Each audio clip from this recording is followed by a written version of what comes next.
Sal que sana es el título de nuestro mensaje y es interesante que la palabra de Dios tiene grandes lecciones para cada uno de nosotros y veíamos este pasaje de inicio en el libro de Segunda de Reyes. Pero vamos a ir un poquito al contexto y vamos a ir al libro de Génesis capítulo 13 versículos 10 al 12. El libro de Génesis capítulo 13 versículos 10 al 12. Y dice la palabra de Dios así. Y alzó Lot sus ojos y vio toda la llanura del Jordán. Estoy leyendo Génesis 13, 10 al 12. Que toda ella era de riego, como el huerto de Jehová, como la tierra de Egipto en dirección de Zoar, antes que destruyese Jehová Sodoma y Gomorra. Entonces Lot escogió para sí toda la llanura del Jordán. Y se fue Lot hacia el oriente y se apartaron el uno del otro. Abraham acampó en tierra de Canaán, en tanto que Lot habitó en las ciudades de la llanura y fue poniendo sus tiendas hasta Sodoma. Aquí la palabra de Dios nos habla de esta llanura del Jordán. Y dice la Biblia, queridos hermanos, que cuando hubo altercado entre los pastores de Abraham y los pastores de Lot, Abraham le dijo a Lot, mira, escoge la tierra que tú deseas, ¿no? Y dice la palabra de Dios que Lot ve la llanura del Jordán, imaginemos ese valle tan hermoso, y dice, toda ella era de riego. Y da una característica bien interesante de ese valle, de ese lugar, dice, como el huerto de Jehová. Entonces esto nos indica, queridos hermanos, que ese lugar que Lot escogió era una llanura hermosa, era fértil, era un campo que a Lot le atrajo, ¿no? Por lo que significaba para sus animales, para sus bestias. Y sabemos la historia, solamente quiero que entremos en contexto qué lugar era. Dice que era un valle fértil, que era un valle especial. Pero ¿qué pasó? Génesis capítulo 18, versículos 20 al 21, llega el momento en el que dice la Biblia, entonces Jehová le dijo, hablando a Abraham, por cuanto el clamor contra Sodoma y Gomorra se aumenta más y más, y el pecado de ellos se ha agravado en extremo, descenderé ahora y veré si han consumado su obra según el clamor que ha venido hasta mí, y si no, lo sabré. Ahora, Dios le dice a Abraham que esa tierra, Sodoma y Gomorra, se habían vuelto pecadoras en extremo. Hermano, esa ciudad o ese campo fértil, ese valle que era rico en ríos, en un clima apto para la ganadería, hermanos, parece que cuando hay prosperidad, ya sea en las ciudades, en la iglesia o en la familia o personalmente, sucede algo, hermanos. Normalmente cuando el ser humano prospera, a veces lo que hace es olvidarse de Dios, ¿sí? Normalmente cuando tenemos una necesidad, cuando me falta algo, es cuando me acuerdo de Dios. Pero cuando tengo todo, cuando estamos en prosperidad, pues es fácil olvidarnos de Dios. Porque cuando el hombre no le falta algo, pues de alguna o de otra manera busca saciar y busca a Dios, pide ayuda, asiste a la iglesia, porque siente una necesidad, hermanos. Pero cuando no estamos enfermos, cuando nos va bien en el trabajo, cuando no nos falta nada, es más fácil olvidarnos de Dios. Jesús dijo que es más fácil que un camello entre por el ojo de una aguja que un rico se salve.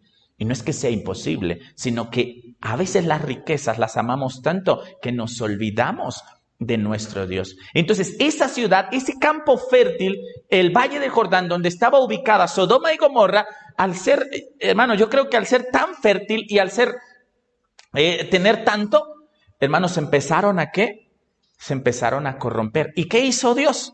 Llega el momento en el que, bueno, Dios le dice a Abraham, voy a destruir Sodoma y Gomorra, y Abraham intercede, ¿no? Intercede por esa ciudad, porque él sabía que su sobrino vivía allá. Y Abraham le dijo, Señor, ¿y si hubiera 50 justos? ¿Y qué dijo Dios? No la destruiré por amor a esos. Pero, hermanos, no lo sabía. Y Abraham fue disminuyendo la cifra.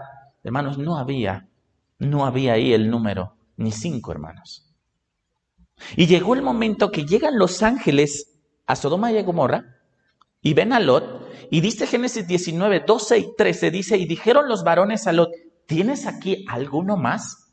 Yernos, tus hijos, tus hijas, y todo lo que tienes en la ciudad, sácalo de este lugar, porque vamos a destruir este lugar.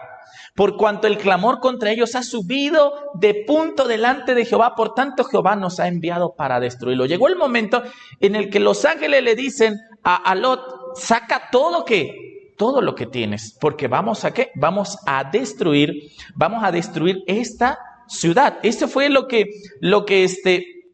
los ángeles le dijeron a Lot. Hermano, la ciudad había llegado al colmo de su maldad. Ahora, no voy a hablar de Sodoma y Gomorra, solamente quiero que entremos en el contexto de la ubicación en la cual estaba Sodoma y Gomorra. Génesis 13:10 que leímos dice que estaba en la llanura del Jordán. No nos olvidemos de eso. Ahora, ¿cuál fue el problema de estas ciudades?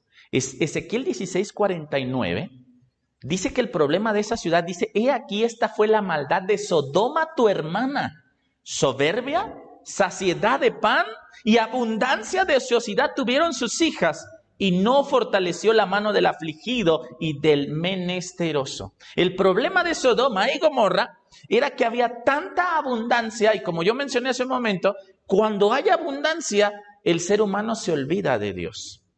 Es más fácil olvidarnos de Dios. ¿Sí? Cuando nos está yendo bien, cuando me va bien, cuando no hay enfermedad, me olvido de Dios, dejo de hacer los cultos, dejo de ir a la iglesia. Pero a veces cuando nos va mal, es cuando queremos como que Dios haga un milagro, que Dios obre un milagro, y es cuando el ser humano normalmente es más fácil darle el mensaje a una persona que le está yendo mal, porque el enfermo te recibe, ¿no? El que tiene una necesidad, el que tiene hambre y que le llevas una despensa, te recibe y te escucha. Pero es más difícil que una persona que se siente bien, que está bien, que no le falta nada, es más difícil que acepte el evangelio, ¿no? Entonces, ese era el problema de Sodoma y Gomorra, dice soberbia. ¿Qué es la soberbia? El creerse superior, yo puedo hacerlo, yo lo hago, ¿sí? Tú no me enseñas nada. Saciedad de pan, había mucho alimento, había mucha comida en esas ciudades. ¿Abundancia de qué? De ociosidad. Tuvieron ella y sus hijas. Y otro problema, no fortaleció la mano del afligido y del menesteroso. Por eso fueron destruidas estas ciudades. Pero como dije, no voy a hablar de estas ciudades, solamente estoy entrando en contexto el lugar fértil en donde se encontraba. Profetas y Reyes, en la página 172, dice, pero al ser destruidas las ciudades de la llanura, o sea, Sodoma y Gomorra, dice, la región de en derredor se transformó en un desierto desolado y llegó a ser parte del desierto de Judea. Esto es interesante, pero miren, hermano, Dios es un Dios de misericordia, que hay otros pasajes en la Biblia que hablan de esta misma llanura del Jordán. Y vamos a recorrer un poco más de 400 años, quizás 480 años y quizás casi 500 años en la historia. Y hay otro momento en donde la Biblia habla de ese valle del Jordán que Lot eligió para irse a vivir. Y está en Josué capítulo 4, versículo 19. Y quiero que veamos cómo es que era ese lugar, para que veamos cómo es que sigue siendo un lugar muy interesante, un lugar fructífero, un lugar que sin duda, pues era, por así decirlo, era deseable. ¿Y qué dice ahí Josué? Capítulo 4, 19, dice, y el pueblo subió del Jordán el día 10 del mes primero y acamparon en Gilgal, al lado oriental de Jericó. Y miren lo que dice el versículo 10 y 11 del capítulo 5 de Josué. Dice así: los hijos de Israel acamparon en Gilgal y celebraron la Pascua los 14 días del mes por la tarde en los llanos de Jericó. Al otro día de la Pascua comieron fruto de la tierra, los panes sin levadura y en el mismo día espigas nuevas tostadas. Habían pasado 40 días que habían caminado por el desierto. ¿Y qué era lo que comían? Maná. O sea, no había frutas, no podían sembrar. Lo que ellos comían era maná, que era lo que Dios les proveyó. ¿Sí? Entonces, durante esos 40 años estuvieron comiendo maná. Entonces, cuando llega el momento en que ellos cruzan el Jordán, y no olvidemos, estamos hablando del valle del Jordán, llega el momento que ellos cruzan el Jordán y se encuentran, hermanos, con una tierra fértil, y llega el momento que el maná deja de caer, y dice la palabra de Dios que comieron el fruto de la tierra. Hermanos, ellos comieron. Ahora, ¿cuántas personas eran? De Egipto salieron 600,000 hombres, sin contar mujeres y niños. Claro, esa generación de esos 600,000, los hombres se murieron. Sí, fueron rebeldes, pero ahora iban sus hijos ahí. Iban sus hijos ahí, los cuales llegaron a ese lugar, y solamente Josué y Caleb, que ellos sí conocieron Egipto, fueron los únicos que cruzaron el Jordán. Pero ahora, hermanos, no eran 5 personas, no eran 10 personas, no eran 100 personas, eran más de 1,000,000 de personas. Y dice la Biblia que comieron del fruto de la tierra. Ahora imagínense, hermanos, la fertilidad o lo maravilloso que era esa tierra. Hermanos, ¿sembraron? No sembraron. O sea, ellos venían llegando de un viaje de 40 años, cruzan el Jordán, deja de caer el maná, y ellos dice que comen del fruto de la tierra. Hermanos, a lo que voy es esto, era una tierra fértil. ¿Sí? Dios había destruido Sodoma y Gomorra en esa misma llanura y se habían convertido en desierto esa zona. Pero aún había partes, hermano, que conservaban lo que decía, que vimos en Génesis capítulo 13, 10 al 12, que decía que ese valle del Jordán era de riego como el huerto de Jehová. O sea, era como el Edén. Entonces, hermanos, Dios en su misericordia, esto lo estamos hablando pues hace muchos años, pero aún en la actualidad podemos ver en la naturaleza reflejos del amor de Dios, y podemos ir a lugares fértiles, a lugares donde hay frutas, a lugares donde uno quizás puede cortar y bueno, es la naturaleza o el mundo. Dios aún tiene misericordia que aún podemos disfrutar de esas bendiciones. Pero como les digo, sigo insistiendo en esto, hermanos. Cuando estamos en un lugar o en una zona o en nuestra vida hay abundancia o en nuestra vida nos va bien, nos empezamos ¿a qué? A olvidar de Dios. Sí.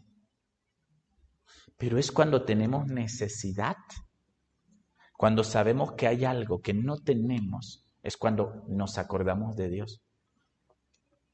Y dirán, bueno, ¿y por qué está diciendo tanto esto? ¿A qué quiero llegar con esto? Profetas y Reyes, dice la palabra de Dios, la pluma inspirada, dice, subsistió una parte del hermoso valle. Estamos hablando del valle del Jordán. Fíjense, con sus manantiales y arroyos vivificantes. Dice que era un valle con manantiales y ¿qué? Y arroyos vivificantes. Para alegrar el corazón del hombre. En ese valle, rico en campos de cereales y vergeles de palmeras y otros frutales, las huestes de Israel habían acampado después de cruzar el Jordán y habían gozado por primera vez de los frutos de la tierra prometida. Dios le dijo, van a llegar a una tierra que ¿qué? Que fluye leche y ¿qué? Hermanos, si llegan de pronto a un lugar donde pueden comer frutas, donde el maná que ya se habían cansado de comerlo, ahora cambian, no sé, manzanas, cereales, no sé. Hermanos, empiezan a disfrutar de esa promesa que Dios les había dado. Y llegan a ese lugar. Pero miren, había algo. Quiero que vayamos en nuestra imaginación a ese lugar. Tus padres te contaron que el Mar Rojo se abrió, pero tú no lo viste quizás porque aún no nacías. Pero ahora tú viste cómo el río Jordán se abrió y pasábamos en seco. Estamos yendo en la imaginación.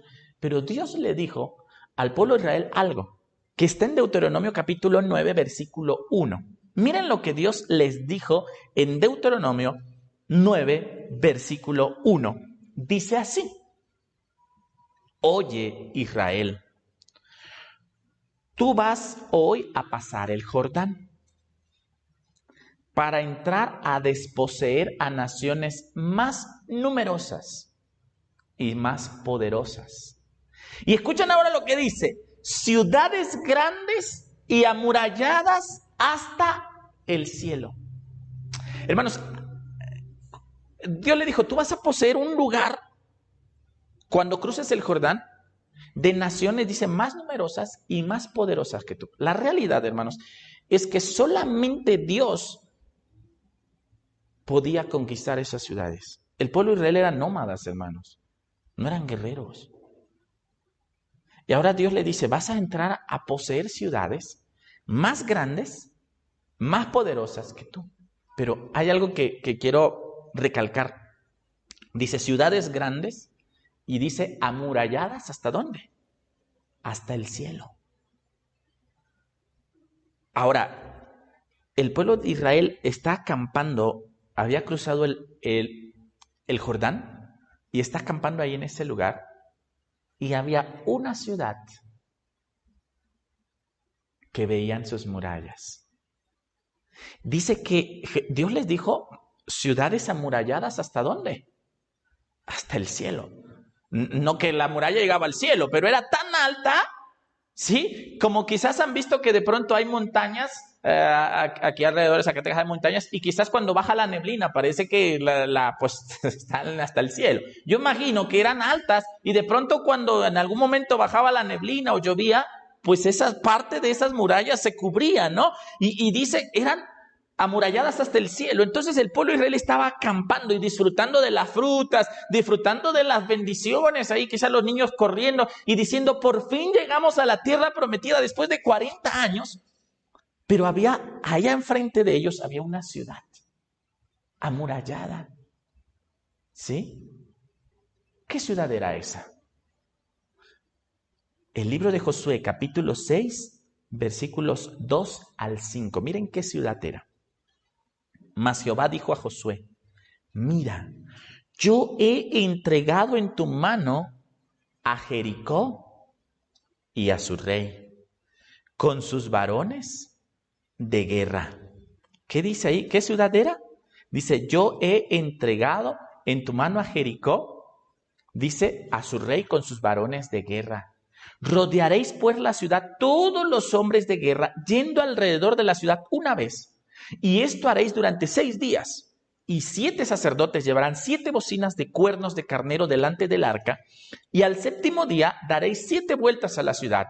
Y los sacerdotes tocarán las bocinas. Y cuando toquen prolongadamente el cuerno del carnero, así que oigas el sonido de la bocina, todo el pueblo gritará a gran voz y el muro de la ciudad caerá. Entonces subirá el pueblo, cada uno derecho hacia adelante.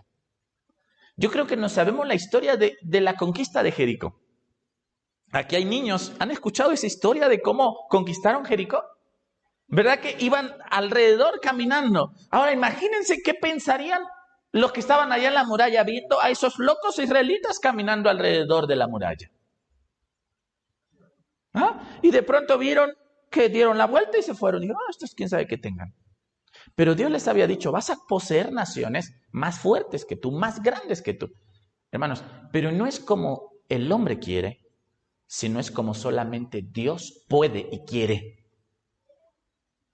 Y la orden fue, ve al otro día, ¿durante cuántos días? Durante 7 días. Pero el 7º día no vas a dar una vuelta, vas a dar ¿cuántas? 7. Hermanos, esa ciudad quedó destruida completamente y solamente una familia se salvó. ¿Recuerdan quién fue? La familia de Rahab, la ramera.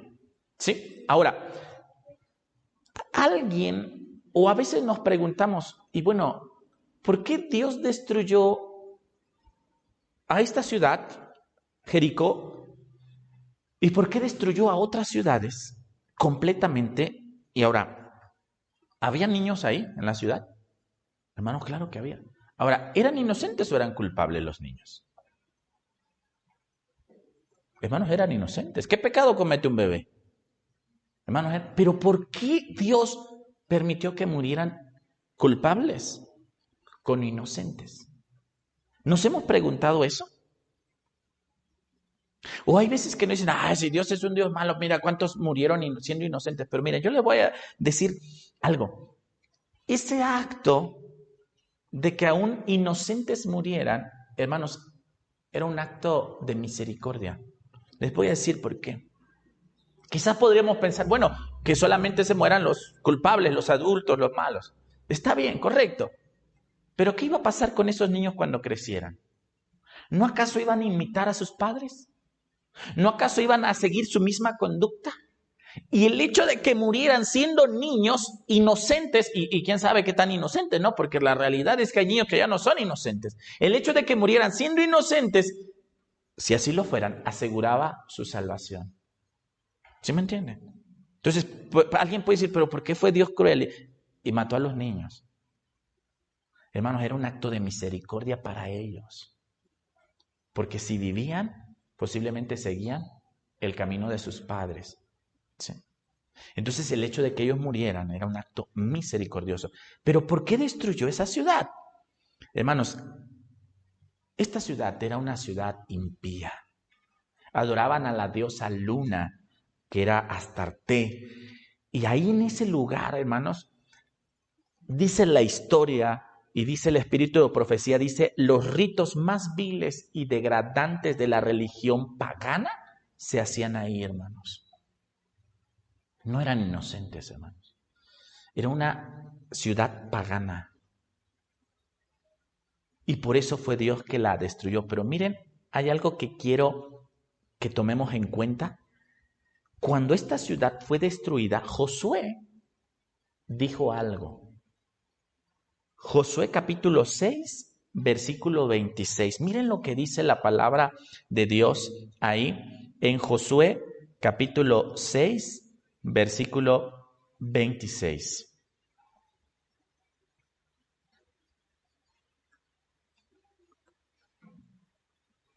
Dice así: maldito delante de Jehová el hombre que se levantare y reedificare esta ciudad de Jericó.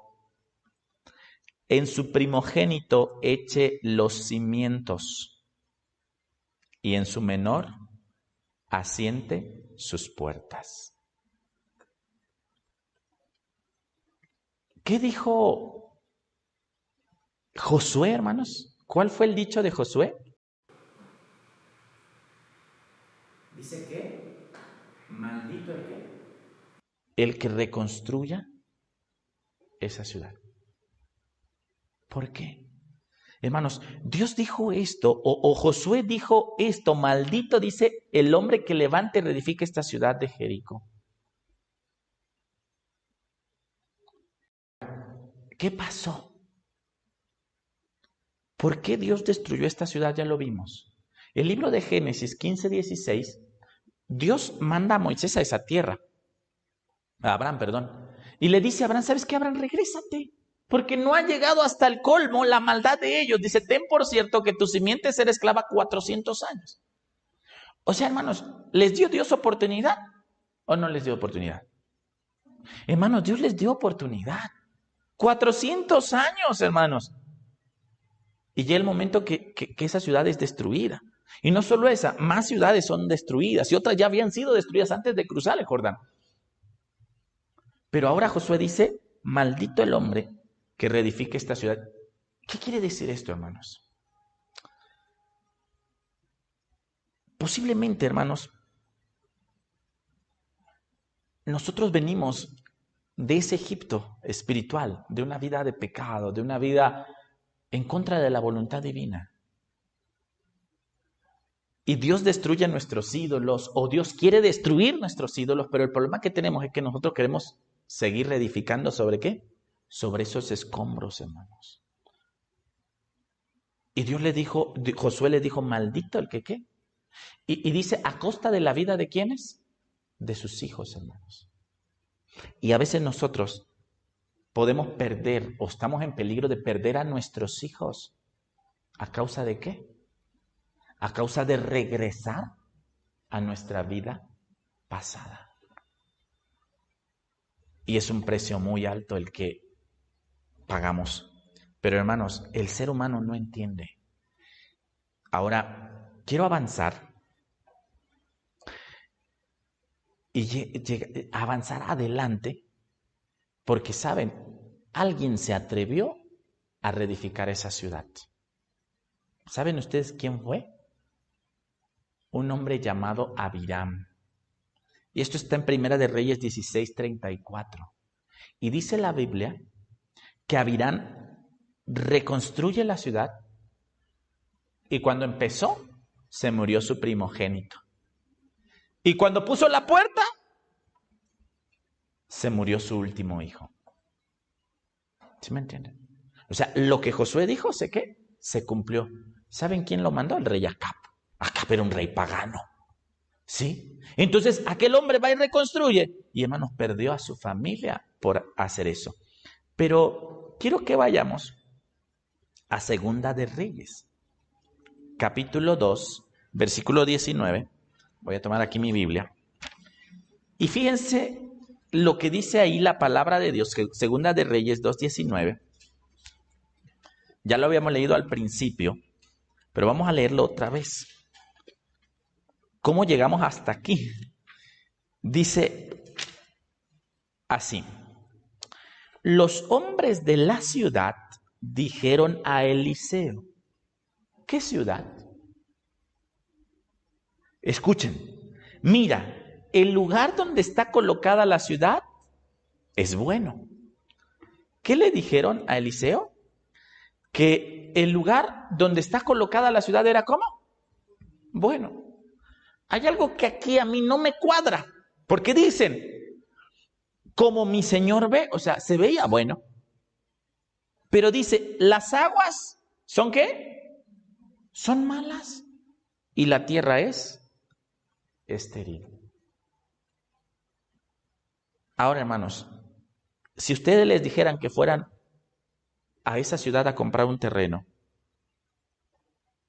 ¿creen que ustedes que sería buen negocio para ustedes?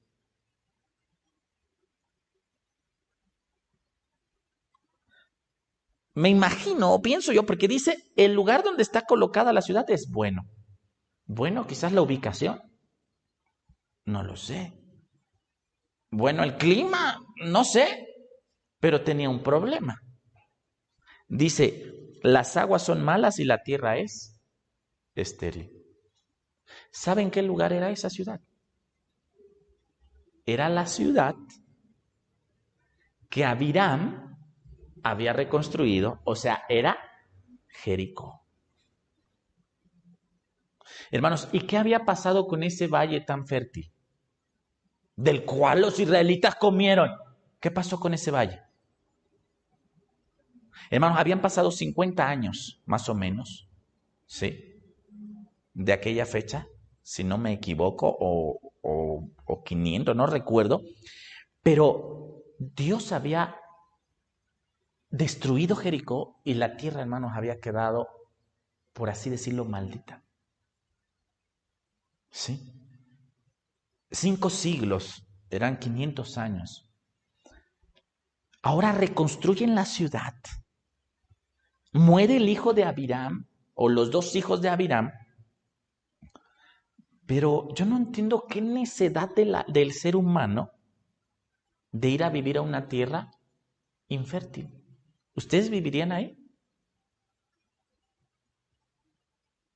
Si dijera, oye, compra un terreno, está baratísimo, porque mira, es un terreno grande, pero si no hay agua, si todo lo que siembran no se da, ¿sirve de algo? Aunque salga barato el terreno, al rato hay que, no sé, poner mangueras, hacer un pozo o algo para que llegue agua, porque no hay agua. Y dice que el lugar, dice, donde está es bueno, pero las aguas son malas y la tierra es estéril. Ahora, yo retrocedí hasta Génesis y vimos cómo es que ese valle, la llanura del Jordán, era de riego, como el huerto de Jehová, o sea, era una tierra fértil y bendita, pero a causa de la abundancia, el hombre, como les dije, se olvida de Dios y eso fue lo que sucedió allá, a tal grado que la maldad y el pecado de estas ciudades, Sodoma y Gomorra y posteriormente Jericó, llegó al colmo, por así decirlo, que Dios ya no lo soportó y Dios tuvo que destruir esas ciudades. Y cuando destruyó a Sodoma y a Gomorra, solo se hizo un desierto la parte de esas ciudades, que es el desierto de Judea. Pero todo alrededor, ese valle, hermanos, quedó fértil. Pero ahora que Jericó es destruida, hermanos. Toda la tierra sufrió los estragos del pecado. Ahora yo quiero llevar esto a nuestros días. ¿No acaso estamos viviendo en un mundo como Sodoma y Gomorra? ¿No acaso los pecados por los cuales fue destruido Sodoma y Gomorra son los que están ahora en este mundo? ¿Recuerda qué quisieron hacer los hombres cuando llegaron los ángeles de Dios a destruir Sodoma y Gomorra? ¿Qué quisieron hacer esos hombres? Dijeron a los, sácalos para que los conozcamos. Hermano, la homosexualidad era uno de los pecados que se cometían ahí. Y no es lo mismo que está sucediendo en la actualidad. Hermanos, Levítico capítulo 18, Dios le dice una lista de pecados. No lo vamos a leer, 18 está del versículo 6 al 8. Hay una lista de pecados que Dios dice, las ciudades a donde vas a ir tienen estos pecados. Entre ellos está la idolatría, está el adulterio, está la homosexualidad, están, hermanos, cosas inmencionables. Y dice el versículo 18-24, la última parte del Levítico, dice, pues en todas estas cosas se han corrompido las naciones que yo he hecho delante de vosotros. Hermanos, estamos viviendo en el tiempo de los pecados similares. No me dejarán mentir, ¿verdad? Estamos en ese tiempo. Estamos viviendo así. Y miren lo que dice el libro de Isaías, capítulo 24. Veamos lo que dice la palabra de Dios en Isaías, capítulo 24. Dice lo siguiente. Una biografía del mundo. Dice el versículo 5 y 6. Dice, la tierra, dice, se contaminó bajo sus moradores. ¿Hay contaminación en la tierra? Hermano, contaminación en dos sentidos. Ambiental, lo hay. Hermanos, el mundo está contaminado. Pero la peor contaminación o la contaminación que más daño hace es la contaminación moral. Hermano, vivimos en un mundo pervertido, en donde yo como padre me preocupo por el mundo al que vinieron mis hijas. Porque hace 30 años, hace 34 años que yo nací, y más atrás, y los que me están viendo por internet y los que estamos aquí, que son más grandes que yo de edad, se darán cuenta que cada vez estamos de mal en peor. No, antes el mundo no estaba así. Y es preocupante. Y dice así, ¿cuál es la razón? Traspasaron las leyes, falsearon el derecho, quebrantaron el pacto eterno. Por esta causa la maldición consumió la tierra y sus moradores fueron asolados. Por esta causa fueron consumidos los habitantes de la tierra y disminuyó la población. Hermanos, el pecado del ser humano hace que haya una contaminación tan grande que, hermanos, el mundo está llenando otra vez la copa. Y llegará el momento, hermanos, que la paciencia de Dios, que la misericordia de Dios llegará a su ¿qué? Hermanos, a su fin. Pero yo quiero decirte algo. Regresemos al libro de Segunda de Reyes, capítulo 2. Hermanos, Dios es tan bueno, hermanos, es tan misericordioso, que aunque regresemos a hacer nuestra vida pasada, Dios aún tiene misericordia y nos llama. Y dice que capítulo 2, el versículo 19, ya lo habíamos leído. Dice que los hombres de la ciudad fueron y dijeron al profeta, mira, el lugar es bueno, pero las aguas son malas y la tierra es estéril. Y fíjense lo que dijo o lo que hizo el profeta Eliseo. Versículo 20 dice, traedme una vasija nueva y poned en ella sal, dijo él. ¿Qué pidió el profeta? Una vasija y sal. Y dice, y cuando se la trajeron, dice el 21, Eliseo fue hacia los manantiales de las aguas y echó dentro la sal y dijo, así ha dicho Jehová, yo sané estas aguas y ya no habrá en ellas muerte ni enfermedad.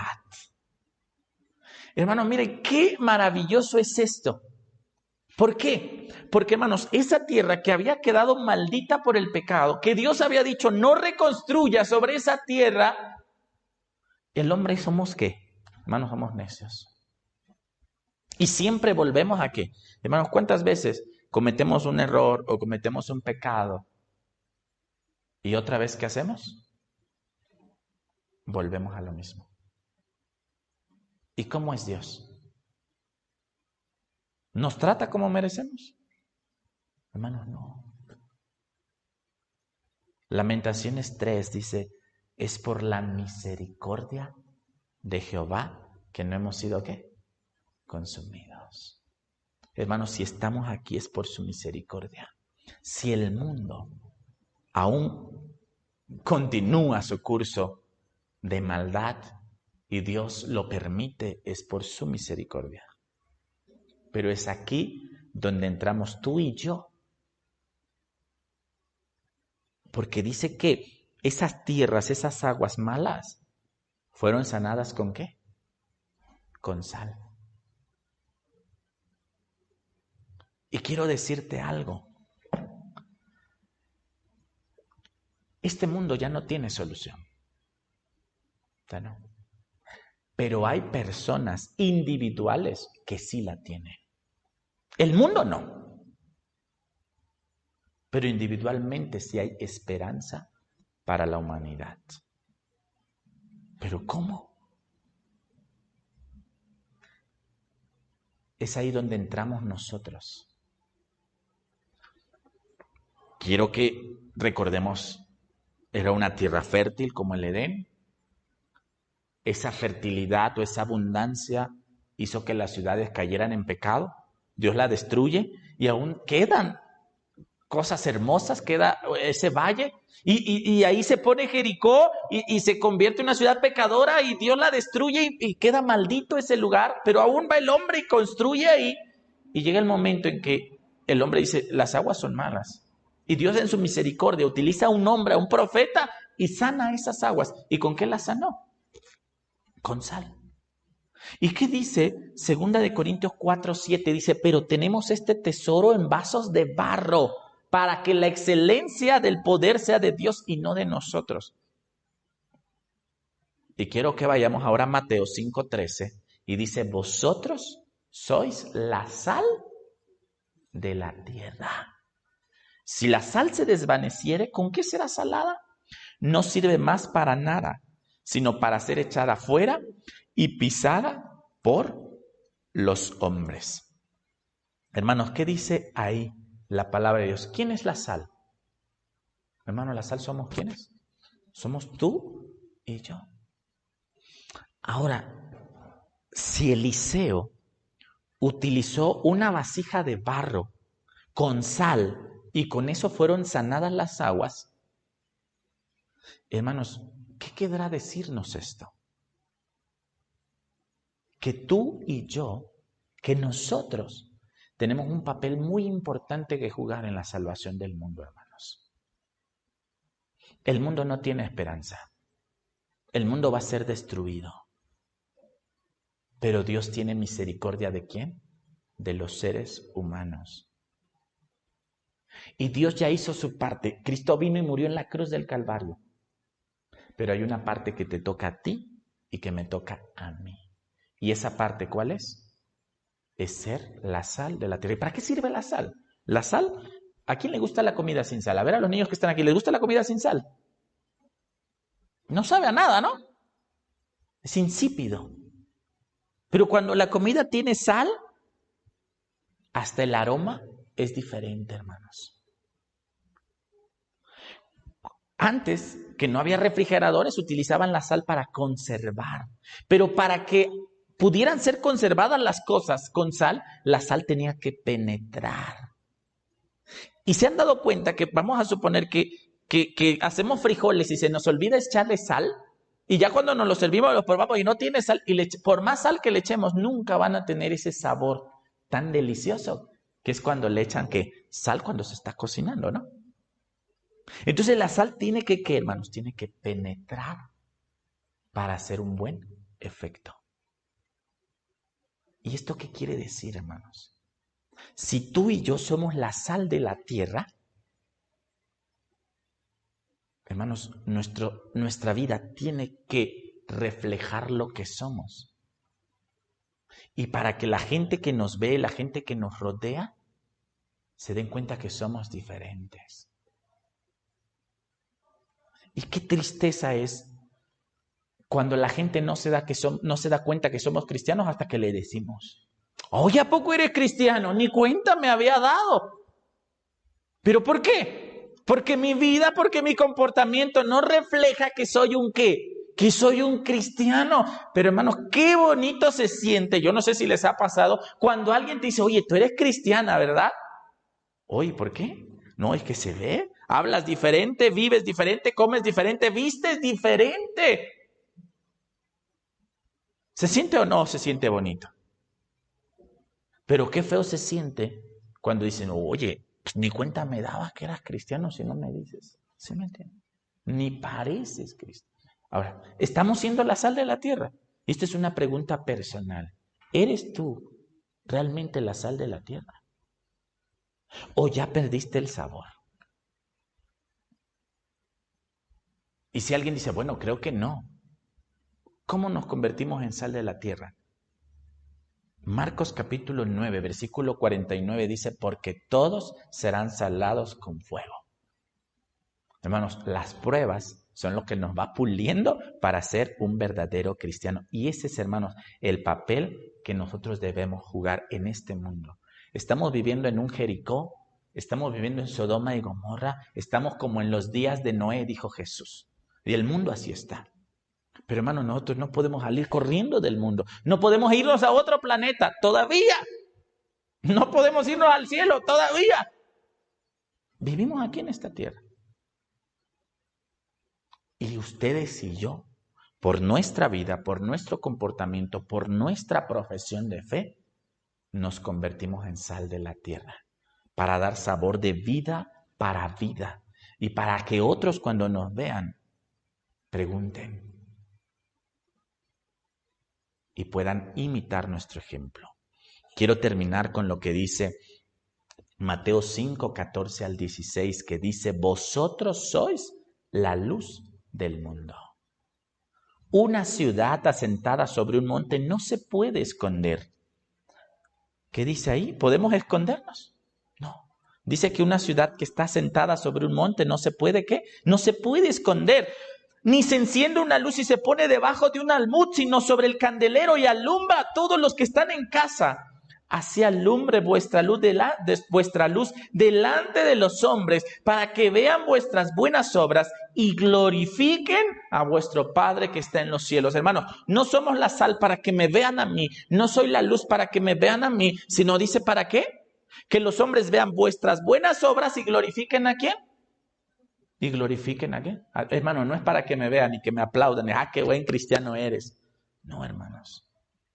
Nuestra vida refleja ¿a quién? A Jesús. Y si ven en nosotros a Jesús, ¿a quién van a imitar? No a Johnny, ¿sí?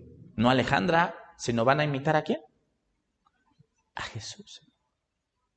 Así que esa sal que sana, esa sal que trae bendición a este mundo, hermanos, somos ustedes y yo. Y la pregunta queda en el aire para cada uno. ¿Realmente tengo ese sabor de vida para vida? O quizás estoy perdiendo mi sabor.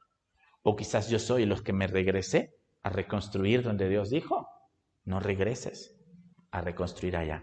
Quiere el Señor ayudarnos y bendecirnos para hacer esa sal que sana. Y que el mundo vea nuestra luz y glorifiquen a Dios que está en los cielos. Y quieran imitar nuestra fe, imitar nuestra vida. Y por ese medio alcanzar la salvación. Que el Señor les bendiga, es mi deseo en oración. Amén.